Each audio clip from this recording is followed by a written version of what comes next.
하나님 말씀 함께 보겠습니다. 오늘 함께 나눈 하나님 말씀은 다니엘서 4장 28절부터 37절까지 말씀입니다. 다니엘서 4장 28절부터 37절까지 말씀 제가 여러분들에게 봉독해 드리도록 하겠습니다.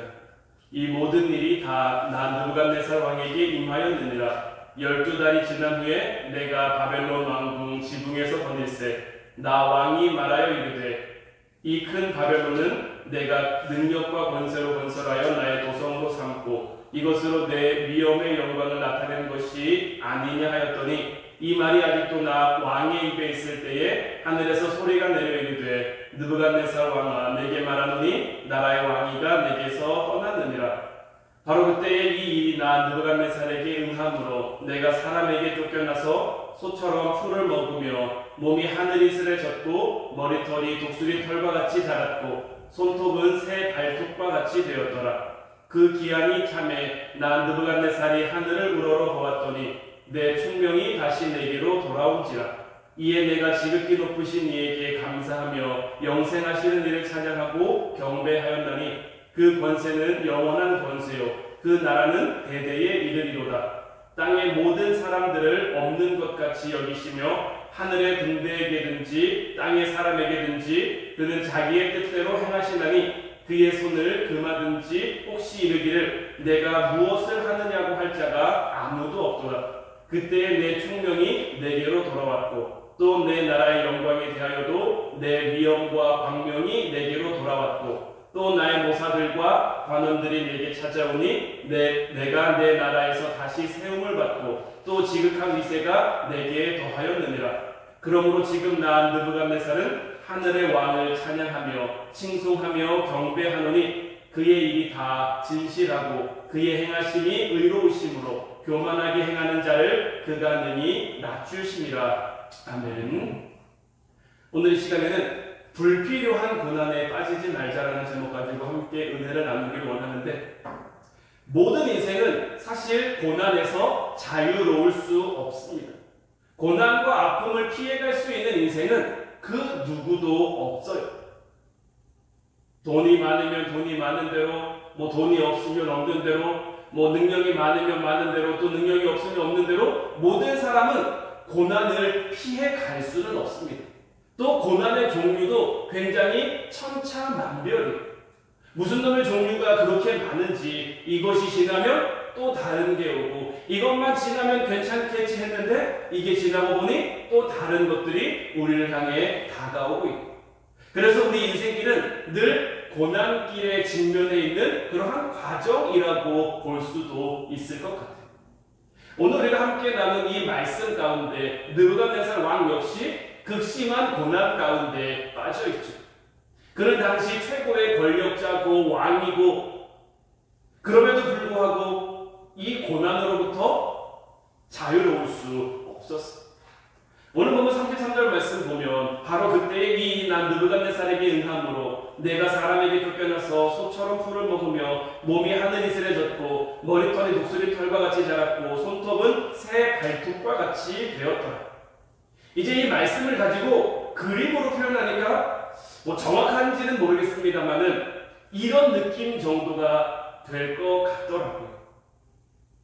왕의 어떤 사람이 하루아침에 이렇게 극심한, 어떻게 보면 고통과 고난 가운데, 성서학자들은 이 느부갓네살 왕의 상태에 대해서 치매라고는 표현을 많이 합니다. 자기가 누군지 한순간에 잃어버린 거예요. 내가 얼마 전까지는 왕이었는데 어느 순간 내가 왕이었다는 사실을 완전히 잊어버린 거죠. 그래서 7회라는 시간 동안 밖에 나가서 그냥 야인처럼 광인처럼 미친 사람처럼 그렇게 살아갈 수밖에 없었던 것이죠. 그런데 오늘 이 느부갓네살 왕의 이 고난을 사실 얼마든지 피해갈 수 있는 고난이었다는 것, 스스로가 자초한 고난이었다고 볼 수가 있는 거죠. 하나님께서 느부갓네살 왕에게 하나님의 살아계심을 얼마나 많이 보여주셨습니까? 풀무불 가운데 살아오는 모습, 자기가 잃어버린 꿈을 알아내기만 한 것이 아니라 그것을 또 한 번 꿈을 꾸었는데도 그 꿈 가운데 어떤 해석이 필요했는지 왕에게 알려주기까지 했는데, 그런 것들을 통해서 느부갓네살 왕이 하나님을 깨달을 수 있도록 기회를 주시고 또 주시고 또 주셨는데, 그럼에도 불구하고 느부갓네살 왕이, 우리가 어제 시간에도 봤습니다마는 그 교만함을 깨트리지 못하니까 그로 인한 고난이 이 느부갓네살 왕에게 찾아올 수밖에 없었던 것. 스스로 자초한 고난이니 누구를 탓할 수 있겠습니까? 물론 우리가 겪는 고난이 모두가 다 이 느부갓네살 왕과 같은 그러한 고난이라고 볼 수는 없어요. 욥처럼 정말 까닭 없는 고난이 찾아올 때도 있어요. 내가 무언가를 잘못하지 않은 느부갓네살 왕처럼 고난을 자초하지 않았는데도 하나님의 어떠한 이유와 뜻을 따라서 우리에게 고난을 허락하실 때도 있지만, 그럼에도 사실은 우리에게 찾아오는 고난 가운데 대부분은 뭐냐? 이 느부갓네살 왕처럼 우리가 하나님의 뜻을 깨닫지 못했기 때문에 오는 고난들이 훨씬 많다라는 것. 그래서 오늘 이 시간에는 이 느부갓네살 왕이 당한 고난을 중심으로, 그냥 이유 없는 고난, 하나님이 우리를 뭐 성장시키기 위해서라든지 우리 향한 어떤 뜻이 있는 그런 고난 말고, 느부갓네살 왕처럼 어떻게 보면 스스로한 자초한 이런 고난에 대해서 오늘 이 시간에 좀 먼저 한번 살펴보려고 해요. 그럼 이 부분을 좀 함께 나누기 전에 우리가 고난에 관해서 두 가지를 좀 먼저 알고 있어야 되는데, 그게 뭐냐면, 고난은 피할 수 없으면 그로 인한 유익을 우리가 누릴 수 있어야 하는 것. 사실 이 느부갓네살 왕은 우리가 지금까지 말씀을 나누었던 것처럼 굉장히 문제가 많은 왕이었습니다. 그럼에도 불구하고 우리는 이 느부갓네살 왕에게 한 가지를 배울 수 있어야 되는데, 그게 뭐냐면, 그는 자기가 당한 고난을 결코 허투루 그냥 흘려보내지 않았다라는 것. 이 고난을 통해서 그에게 필요한 그 하나님의 뜻과 하나님의 섭리하심을 깨달았다라는 것. 오늘 보면 34절 말씀을 보면 총명이 다시 내게로 돌아왔다고 되어 있어요. 그러니까 하나님께서 그를 치셔서 그의 정성이 완전히 나가게 했다가, 그래서 7해 동안 극심한 고난을 당하게 했다가 그의 총명을 다시 그에게 돌려보냈다는 거예요. 근데 이 말이 34절에만 나오는 게 아니라 36절에도 동일하게 나옵니다. 그때의 내 총명이 내게로 돌아왔어요. 여러분들 한번 생각해 보세요. 이 36절 말씀을 잘 보면 정신 나가서 밖에서 미친 사람처럼 살았던, 그것도 하루 이틀이 아니라 7년이라는 시간 동안 미친 사람처럼 살았어요. 그럼 그 나라가 어떻게 됐을까요? 나라에 왕이 없어졌어요. 왕이 발견돼서도 미친 사람 같아요. 하루 이틀 아니고 7년이에요. 그럼 그 왕의 자리를 이 느부갓네살이 지킬 수 있을까요? 없을까요? 못 지키는 게 당연한 거예요. 근데 이 36절 말씀을 잘 보면 어떻습니까? 내 나라의 영광에 대하여도 내 위엄과 광명이 돌아왔다는 거예요. 나라의 모사들과 관원들이 자기에게 찾아와서 다시 자기를 지금 어떻게 하는 거예요? 왕으로 세워주고 있는 거예요. 지극한 위세가, 내가 지금까지 내 나라, 내가 세운 나라, 내가 잘해서, 내가 능력이 많아서 그런 분 줄 알았는데, 하나님의 총명이, 하나님의 뜻을 내가 깨달아 알고 보니까, 하나님의 어떤 그런 섭리하심을 내가 깨달아 알고 보니까 어떤 거예요? 내가 한 게 아니죠. 우리가 상식적으로도 납득이 안 가는 상황인 거잖아요. 7년 동안 미친 사람으로 있던 사람이 다시 왕으로 선다? 우리가 쉽게 생각할 수 없는 거예요. 하지만 하나님이 그와 함께 하시니까, 그로 인해서 그가 이것을 깨달으니까, 하나님을 인정하고 하나님을 받아들이고 하나님께로 나아가니까 그가 회복시켜주는 역사를 보여주고 있는 거죠. 이와 관련해서 신약에 보면 탕자의 비유가 나옵니다. 누가복음 15장 17절로 19절 말씀을 보면, 이에 스스로 돌이켜 이르되 내 아버지에게는 양식이 풍족한 품꾼이 얼마나 많은가. 나는 여기서 줄여주는구나. 내가 일어나 아버지께 가서 이르기를 아버지, 내가 하늘과 아버지께 죄를 지었사오니 지금부터는 아버지의 아들이라 일컬음을 감당하지 못하겠나이다. 나를 품꾼의 하나로 보소서 하리라 하고. 탕자의 이야기는 우리가 잘 알고 있는 이야기이지 않습니까? 탕자가 아버지에게 내 몫의 재산을 미리 주십시오. 그래서 그 돈을 가지고 도시로 나가서 낭비하고 호요식하다가 돈 다 잃고 사람 다 잃고 갈 데가 없어서 먹을 게 없어서 돼지 치는 일을 하면서 돼지들이 먹는 쥐엄 열매로 목숨을 연명하다가 그러다가 깨달은 게 무엇입니까? 내 아버지에게는 내가 아버지에게 죄를 지었구나.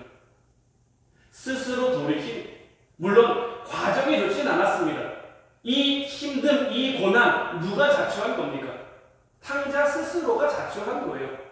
탕자가 자기 몫의 돈을 달라고 했을 때 그 아버지는 얼마나 많이 만류했겠습니까? 얼마나 많이 말렸겠습니까? 그런데 귀등으로도 듣지 않는 거지.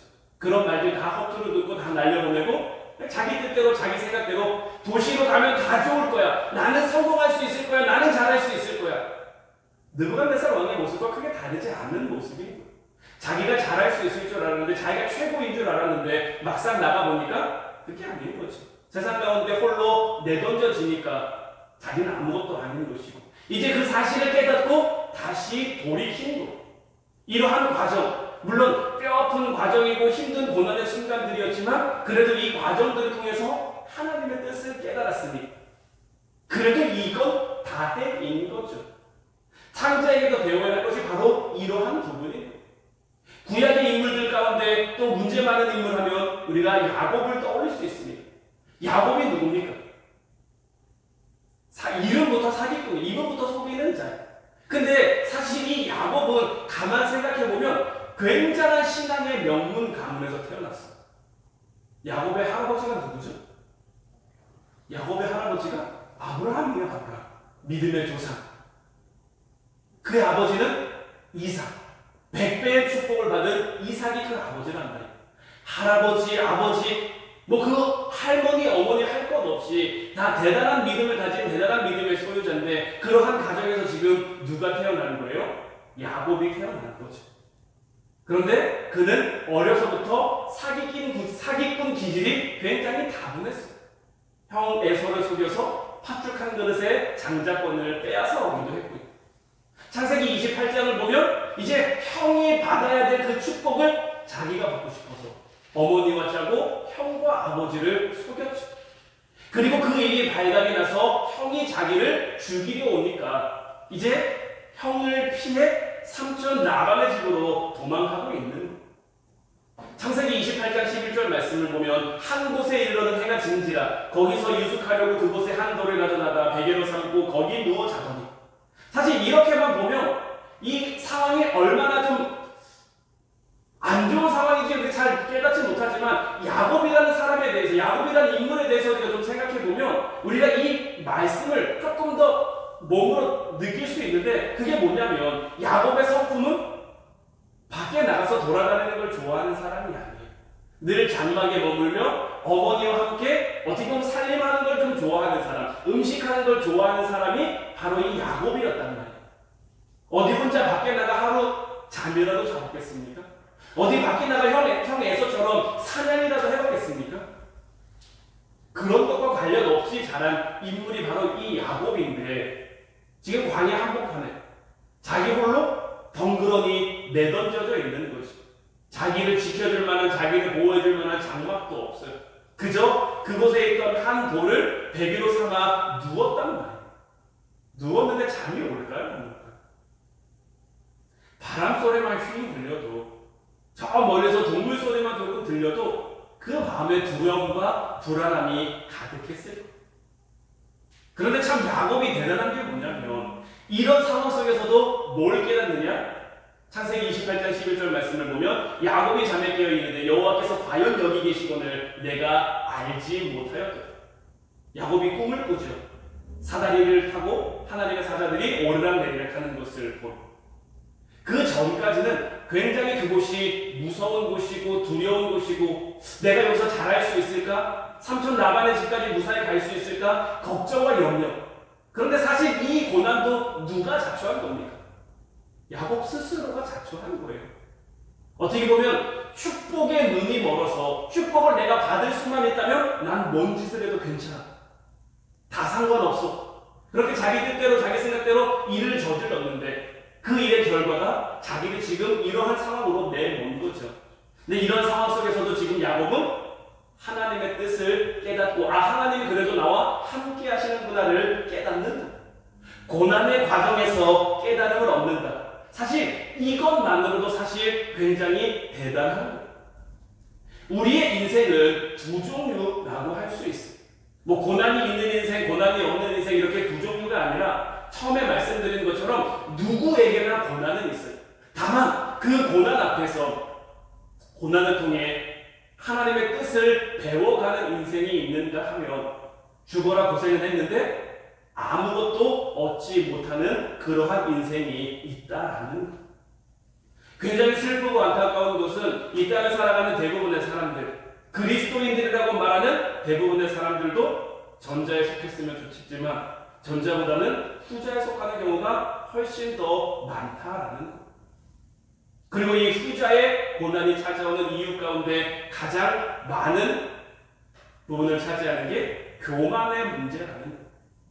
내가 교만한지 몰라요. 내가 하나님 앞에 겸손한 스스로도 사울 왕처럼 속으면서 살아가고 있는 거죠. 그래서 고난을 통해서 우리는 일단 고난이 우리에게 찾아왔다면 이 고난을 통해 빨리 하나님의 뜻이 무엇인지, 어제도 말씀드렸지만 고난 가운데 어려움 가운데 하나님의 말씀이 우리 귀에 들려줘야 돼요. 그러니까 내게 고난이 찾아오면 우리는 빨리 무엇을 해야 되는 거예요? 하나님의 말씀을 찾아볼 수 있어야 되는 거예요. 하나님의 말씀 가운데 나를 던져볼 수 있어야 되는 거예요. 근데 그것 없이 정신없이 우왕좌왕 내 생각대로 내 마음대로 내 뜻대로 그렇게 하다 보면 고난은 고난대로 어려움은 어려움대로 고생을 하는데 아무것도 얻어지는 것이 없는 거죠. 그리고 고난에 관련된 두 번째 전제는 뭐냐? 오늘 여러분들과 나누고 싶은 부분인 거. 피할 수 있는 고난은 피하자는 것.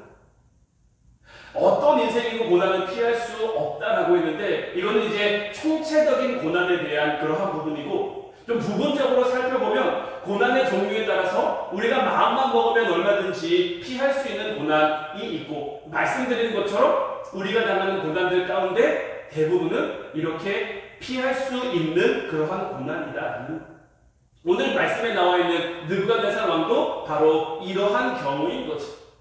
하나님이 얼마나 그에게 많이 경고를 하셨습니까? 추상적으로 보여주는 게 아니에요. 하나님이 살아있을 수도 있지 않을까라고 여기게 보여주시는 게 아니에요. 확실하게 하나님이 살아있구나, 하나님이 역사하시는구나 이걸 보여주셨단 말이에요. 그럼에도 느부갓네살 왕은 깨닫지 못한 거예요. 여러분들도 여러분들의 삶 가운데 하나님의 은혜 깨달은 적이 있으십니까? 없으십니까? 있다면 그 후로 굉장히 중요한 거예요. 모를 때는 모른다고 말할 수도 있어요. 하나님의 은혜를 내가 모릅니다. 하나님의 살아계심을 내가 모르겠습니다. 그렇게 고백할 수도 있어요. 근데 하나님이 우리의 삶을 통해 하나님의 은혜로 그것을 깨닫게 하셨다는 거예요. 그 후에 우리는 하나님 앞에 무엇이라 변명할 수 있을까? 그때만 살아계신 줄 알았습니까? 이렇게 얘기하지는 못하는 거죠. 하나님은 그때나 지금이나 살아계시고 우리 가운데 역사하시고 우리가 하나님 나라를 향해 살아가길 원하시는데 우리가 그 과정을 살아가지 못해서 하나님이 우리에게 허락하시고자 하는 것은 하나님 나라예요. 궁극적인 하나님 나라라는 복이 있어요. 그리고 그 나라를 향해 가는 우리는 지금 우리의 인생이라는 삶을 살아가고 있는 거예요. 우리가 그게 출애굽기에 우리의 삶을 많이 비교하죠. 왜냐하면 가나안이라는 곳을 향해서 이스라엘 백성들이 가고 있거든요. 그 가는 여정은 우리의 인생과 같은 거예요. 그런데 하나님께서 그 여정을 지키셨습니까? 안 지키셨습니까? 지키셨다라는 거죠. 그 과정 중에 하나님의 살아계심, 하나님의 역사하심 얼마든지 그들이 느끼고 깨달을 수 있도록 만들어주신 거죠. 그런데 출애굽 1세대들은 그런 하나님의 살아계심, 하나님의 역사하심 가운데 그 하나님을 인정하지 못한 스스로 교만해진 거예요. 스스로 교만해지니까 피할 수 없는 그들이 광야에서도 사실 힘든 일을 참 많이 겪었어요. 어려운 일을 참 많이 겪었어요. 그런데 가만 보면 그 어려움들, 그 힘든 것들 누가 자초한 겁니까? 물론 광야라는 것이 그 광야라는 것만으로도 힘들고 어려워. 이거는 말로 적이 될 수 있는 부분이 아니죠. 광야라는 것 자체가 힘들고 어렵지만 그 가운데 하나님 붙들고 나아가면 하나님이 인도하시는데 아침에는 만나 주시죠. 저녁에는 매출하게 주시죠. 물이 없으면 물 주시죠. 더우면 구름 기둥, 밤에는 불 기둥. 그들이 살아갈 수 있도록 그들 은혜를 하나님이 알아서 베풀어 주시는데 그들은 그 은혜 가운데 살아가면서도 이거는 이래서 안 되고 저건 저래서 안 되고 늘 불평이고 불만이고 하나님의 살아계신 하나님의 역사하심을 제대로 인정하지 못하는 거죠. 저는 이 느부갓네살 왕을 보면서 제 어린 시절의 모습이 참 많이 좀 떠올랐어요. 뭐냐면 제 부모님이 제가 어렸을 때 형제야 이거는 좀 해야 된다. 이런 것들은 좀 미리 준비해야 된다. 이거는 이렇게 하면 안 된다. 저한테 굉장히 많이 말씀해 주신 것들이 있었거든요.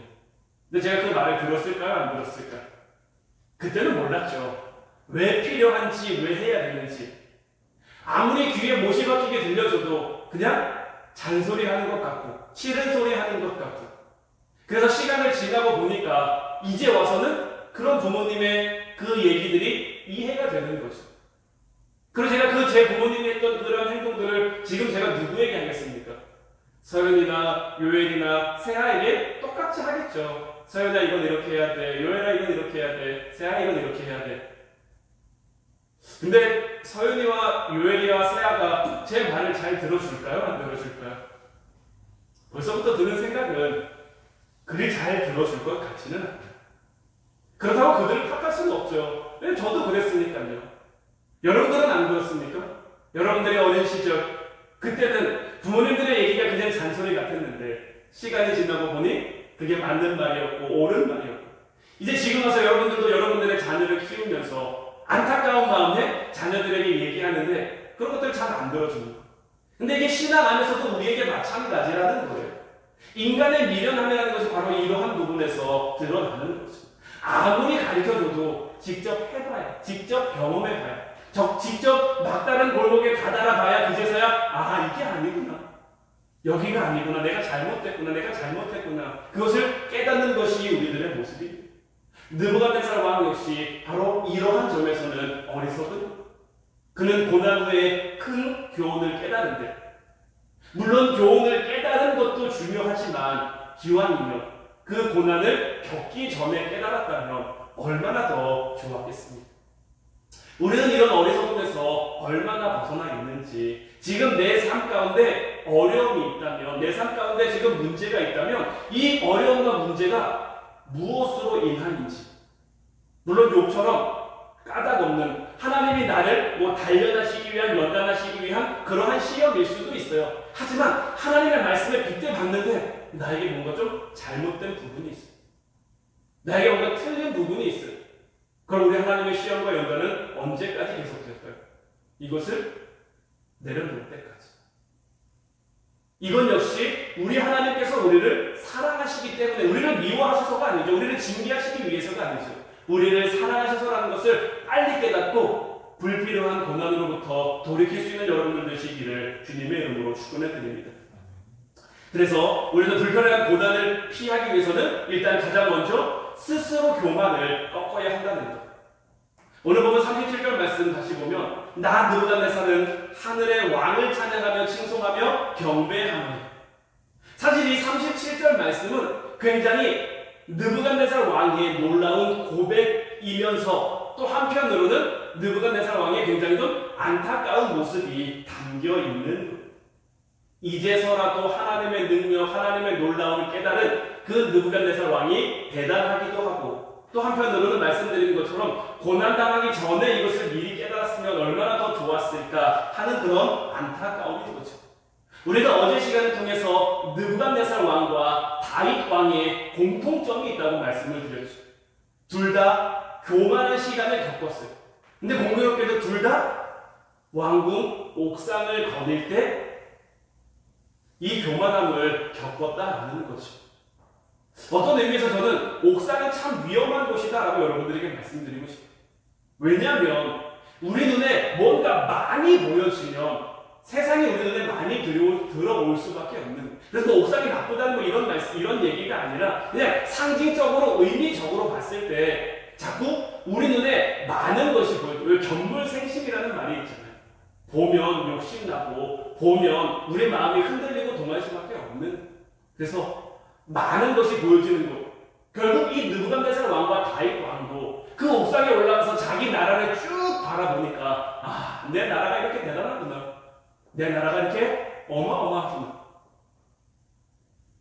예수님께서 공생의 사역을 마치시고, 공생의 사역을 마치고 40일 금식을 마치시고 사단의 시험을 받을 때 사단이 예수님을 시험하기 위해 예수님을 어디로 데려갔느냐? 마태복음 4장 5절 보면은 거룩한 성으로 데려다가 성전 꼭대기에 세웠다라고 했어요. 마귀는 왜 예수님을 성전 꼭대기에 세웠을까? 여기서 저라면 천하 만국과 그 영광을 내가 다 너에게 줄게. 정말 마귀는 그 영광을 예수님에게 다 주기 위해 그곳에 데려간 걸까요? 예수님을 떨어뜨리기 위해 그곳에 데려간 거예요. 예수님의 권위, 하나님의 아들, 하나님의 뜻을 이 땅 가운데, 하나님의 사명을 이 땅 가운데 세우러 온 그 뜻을 꺾고 그 뜻에서부터 떨어뜨리기 위해 예수님을 마귀는 그쪽으로 데려갔다는, 예수님은 이러한 부분을 정확하게 알고 계셨기 때문에 넘어지지 않으신 것. 마귀가 예수님을 높은 성전 꼭대기에 데려간 것이 떨어뜨리기 위해 데려간 거였다면 오늘날 저와 여러분들을 향해 마귀가 공격하는 패턴도 비슷하지 않겠습니까? 우리를 이만큼 올려놨다가 뚝 떨어뜨리면 얼마나 아플까? 얼마나 힘들까? 사단이 우리를 향해 공격하는 방법은 바로 그런 것. 근데 우리는 자꾸만 누군가가 나를 알아주길 바라고, 누군가 나를 높여주길 바라고, 누군가가 나를 세워주길 바라고, 누군가가 나를 섬겨주길 바라고. 물론 그러한 것이 잘못된 것은 아닙니다. 누가 나를 섬겨줄 수도 있고, 누가 나를 알아줄 수도 있고, 누가 나를 높여줄 수도 있죠. 그런데 그것이 내가 그것을 향해서 살아가서는 안 된다는 거죠. 예수님께서 이 땅에 오신 것도 섬기기 위해서 오신 거지 섬김을 받으러 오셨다고 말씀하시지 않으셨어요. 이러한 부분에서 우리가 정신을 바로 차리지 않으면, 이러한 부분에서 우리가 회개하지 않으면 우리의 삶 가운데도 얼마든지 고난이 찾아올 수 있다는 거죠. 이러한 부분을 하나님께서 우리로 하여금 깨닫게 하시기 위해. 근데 이러한 부분이 정말 아무것도 아닌 것 같지만 우리가 굉장히 잘 걸려 넘어지는 그러한 부분이, 내가 뭔가를 했는데 누가 알아주지 않으면, 가정에서도 내가 뭘 했는데 남편이나 아내가 알아주지 않으면 괜히 서운하고 속상하고, 여기서 끝나면 괜찮은데 이 마음이 커지고 커지면 다른 분란, 다른 문제, 다른 어려움, 교회 안에서도 마찬가지죠. 누군가 뭘 했을 때 잘할 수도 있고 잘못할 수도 있고, 또 잘한 부분을 알아주고 안 알아주고, 이게 합력하여 선을 이루는 가운데 이게 잘 이렇게 이루어지면 상관이 없는데 한 부분에서 문제가 생기면, 우리의 몸도 한 군데 아프면 다 아프잖아요. 머리 아프면 머리만 아픈 게 아니죠. 마찬가지로 한 군데 문제가 생기면 다 삐걱거릴 수밖에 없거든요.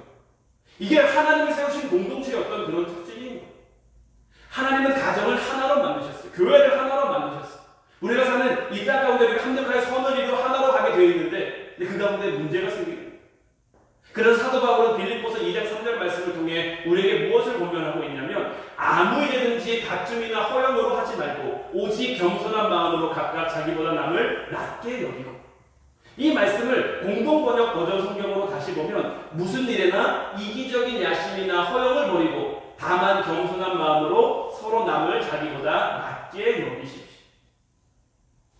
우리 주님께서 하신 말씀과 일맥상통하는 부분이에요. 높아지고자 하는 자는 낮아질 것이고 자기를 낮추는 자는 높아질 것이다. 이게 세상의 방법과는 맞지 않지만 하나님 나라의 방법인 거예요. 느부갓네살 왕이 그렇게 낮아져서 그렇게 형편없어졌을 때 다시 그가 높아질 줄 누가 알았겠습니까? 우리의 삶 가운데도 우리가 믿음으로 삶을 채워 살아가다 보면 다른 사람이 나를 힘들게 하고 어렵게 하는 그러한 순간들이 있겠지만, 생기겠지만, 그러한 가운데 어떤 내 안에 있는 이기적인 야심이나 허영으로 하는 것이 아니라 겸손한 마음으로 나를 낮추고 서로를 나보다 높여주면, 지금 당장은 그 사람이 나를 좀 우습게 볼 수도 있고 그 사람이 나를 좀 저기 할 수도 있지만, 그런 것들을 통해서 우리 하나님 역사하신다는, 그리고 하나님의 역사하심이 나타나면 우리가 생각한 것 이상의 놀라운 결과가 나타난다는 것. 우리가 이 부분에 대해서 좀 명확하게 기억하며 살아갈 수 있어야 되는 것. 교만함, 우리의 삶을 고난으로 이끌어가는 지름길이라는 것. 교만은 우리 하나님이 결코 가장 좋아하시지 않는 것 가운데 하나라는 것을 깨닫는 저와 여러분들이 되셔서 이제 정말 불필요하게 우리가 당하지 않아도 될 그런 고난에서는 좀 자유할 수 있는, 그래서 더 많은 하나님의 은혜와 하나님의 사랑 가운데 살아갈 수 있는 저와 여러분들 되시기를 주님의 이름으로 축원해 드립니다.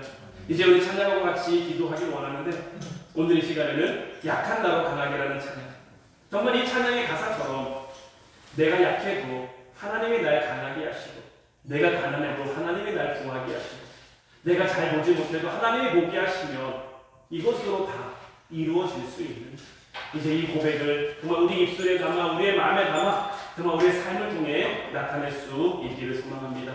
우리 찬양하고 같이 기도하도록 하겠습니다.